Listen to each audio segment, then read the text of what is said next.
மிதுன ராசிக்குரிய பிப்ரவரி மாதம் 28ஆம் தேதி முதல் மார்ச் மாதம் 6ஆம் தேதி வரைக்குரிய வார ராசி பலன்களையும் அதன் பிறகு உங்களுடைய ஜென்ம நட்சத்திரத்துக்குரிய தாராபலம் கொண்ட சிறந்த நாட்கள் எவை என்பதையும் அறியவிருக்கின்றோம்.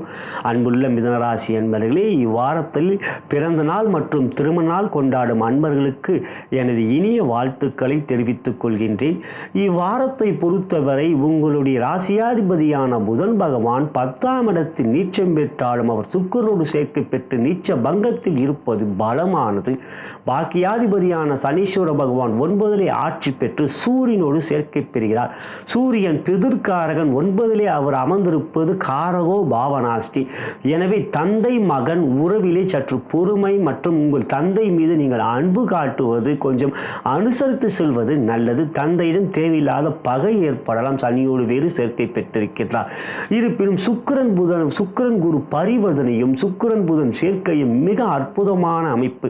இவ்வாரத்தில் தனாதிபதியான சந்திர பகவான் உங்களுக்கு வளர்வரையாகவும் ராசிக்கு 10ல் 11ல் பிறகு 12க்கு வந்தாலும் குரு சந்திரன் சேர்க்கை என்கின்ற குரு சந்திர யோகம் என்று சந்திரன் இவ்வாரம் முழுவதும் பலமாக இருக்கின்றார். ராசியிலே செவ்வாய் அமர்ந்திருக்கின்றார். பகை கொண்டவர் செவ்வாய் கோபத்துக்குரியவர், கோபத்தை காட்டக்கூடியவர். ஆகையால் ராசியிலே அவர் அமர்ந்திருப்பதனால் சற்று தேவையில்லாமல் மற்றவர்கள் மீது கோபத்தை காட்டுவீர்கள். அவர்களும் உங்களை கோபத்துக்கு ஆளாகின்ற வகையாக பேச்சுக்களை கொடுப்பார்கள். எனவே முடிந்தவரை மற்றவர்களிடம் பேச்சை குறைத்து கொண்டு செயல்களிலே உங்கள் வேகத்தை காட்டுங்கள். அந்த வேகத்தை செவ்வாய் கொடுப்பார். பேச்சை அதிகப்படுத்தும் பொழுது தேவையில்லாத ஒரு வாக்குவாதங்கள் ஏற்படலாம்.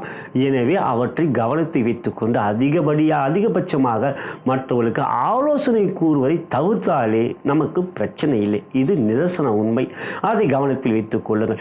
எனவே இவ்வாரத்தை பொறுத்தவரை மிதுன ராசிக்கு சந்திரன் சாதகமாக இருக்கிறது பலம். புதன் 10ல் நீச்சபங்கத்தில் இருப்பது யோகம். எனவே எடுக்கின்ற